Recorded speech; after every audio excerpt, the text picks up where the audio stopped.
Our campervans can unlock great adventures, and according to statistics, we're better off than non-campers.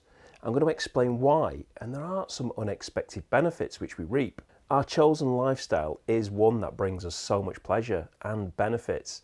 It can improve our health and it can be enjoyed without the need of an expensive van. Although that said, as you can tell by my surroundings, I am today in an expensive van. I'm actually in a static motorhome. Can you guess where I am? I'll show you some scenery. I'm sure a few of you might have stayed here before.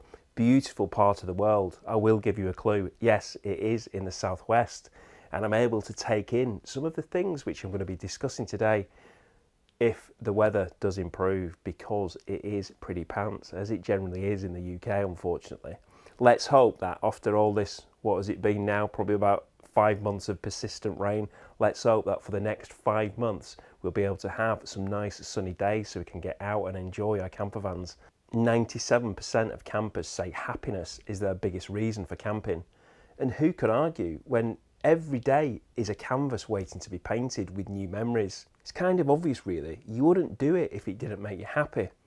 And at first glance, this next stat is wow, but really, thinking about it, the two go in hand in hand. 98% of campers engage in outdoor activities. Adventure awaits, it really does.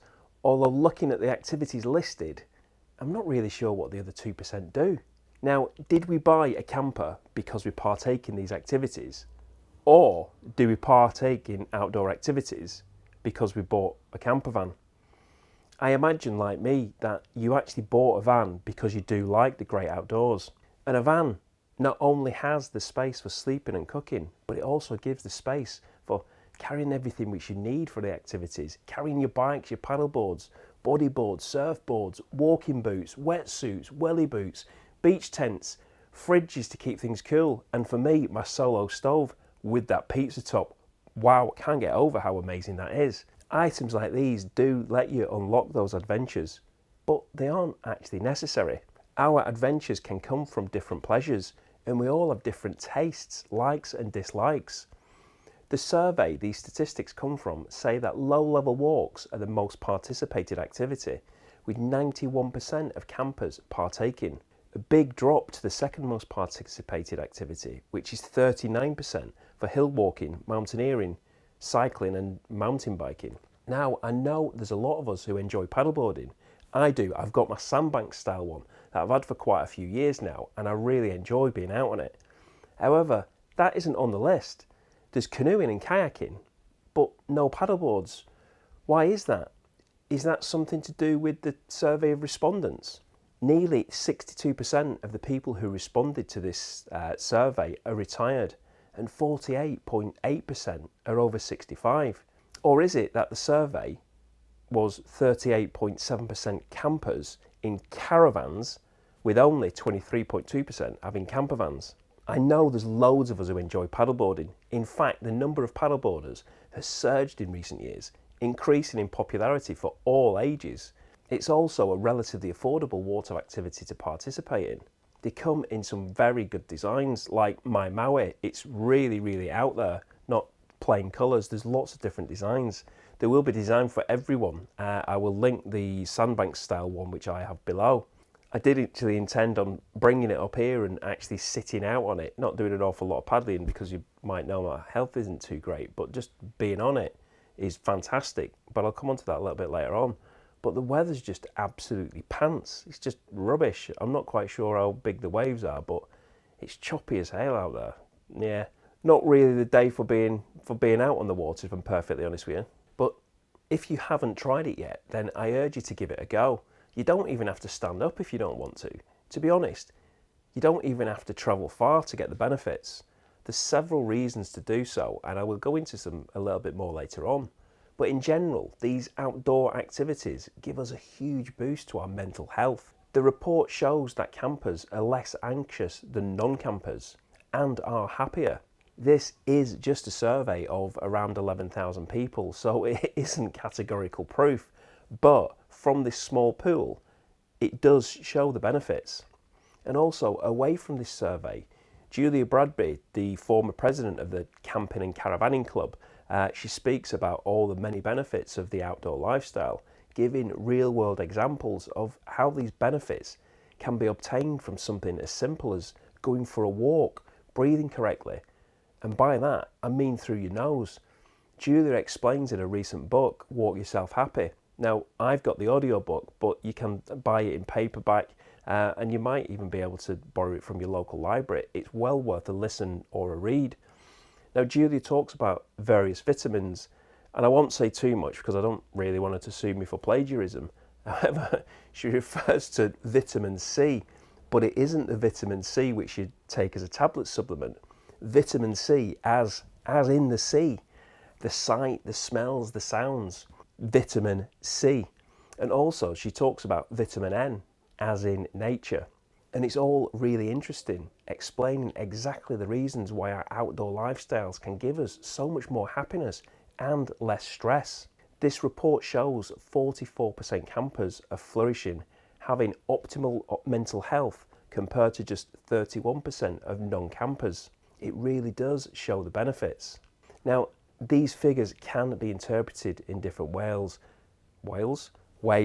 Holes can be picked in them by delving deeper and questioning and comparing exactly where they came from. For instance, back to the 62% are retired. Well, if you are retired, then perhaps you've got less stress anyway.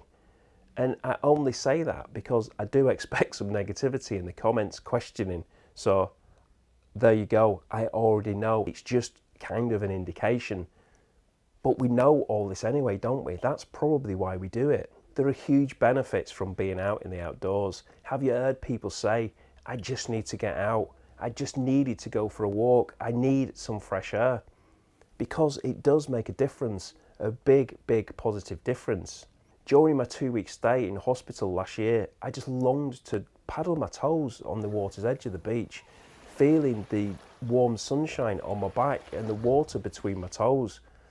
And that is a feeling which I did manage to do. And when I managed to do it, it felt truly amazing. I just wanted to be out there.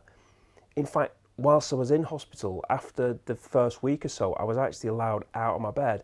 And I went outside, and at the hospital, Derriford Hospital in Plymouth, you were absolutely amazing. Not that any of you are going to be watching this, but you were truly, cardiology department, you were absolutely phenomenal. Bickley ward, unbelievable, absolutely incredible. I was so pleased. Not a bad word to say about you at all.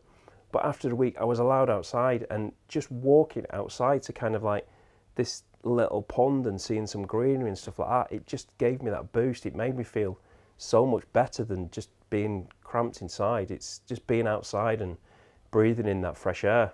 And the same feelings I can get from when I'm being out on the paddleboard, something I do long to get back into, and actually something I will 100% be doing despite not being fit. Let me tell you why. Do you remember that feeling when you were a child, when you was on a lilo, or probably even now for that matter? You'd just sit on a lilo in a pool, floating on the water. You're not going anywhere, but you're just soaking in the vitamin D from the sun, gently floating around, feeling the sun on your back or your front and the water around you, unless you're in a busy pool with lots of people splashing around. But I'm sure you know what I mean. You can have that same tranquil, relaxing feeling on a paddleboard, just sat on the water, especially if you choose the right location. There's a place on the north coast of Cornwall. A lot of people call it Hawker's Cove, but that's not the name, but that's the kind of signpost you follow to get down there.